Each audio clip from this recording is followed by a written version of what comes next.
আজকে মায়ের বাড়ি এসে দেখলাম বড় দিদিও এসেছে। মেজো দিদি তো মায়ের কাছেই থাকে। তো বাচ্চারা সবাই চলে এসেছে দিদুন বাড়ি।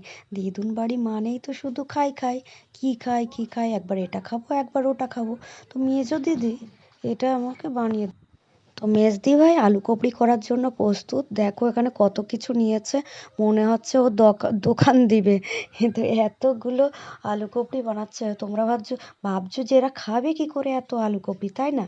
তো তোমরা দেখতেই পাবে, বানানোও যেই শেষ, প্লেটে তোলাও শেষ, এবং বাচ্চাদের খাওয়াও শেষ। এরা যে এত দিদুন বাড়ি গিয়ে আনন্দ করতে পারে। তো দেখো বন্ধুরা, দিদি খুব সুন্দর করে আলু কপড়ি বানায়। আমরা বলি চামচ দিয়ে মাখা, ও বলছে না, চামচ দিয়ে মাখালে তেমন টেস্টই নাকি লাগে না, হাত দিয়ে মাখানোর স্বাদই নাকি আলাদা। তো বন্ধুরা, তোমরা যদি খেতে চাও, বাড়ি এটা দেখে বাড়ি বানিয়ে চট জলদি খেয়ে ফেলো, এবং ভিডিওটা সবাই দেখে সাবস্ক্রাইব এবং লাইক করে দিও। বাই।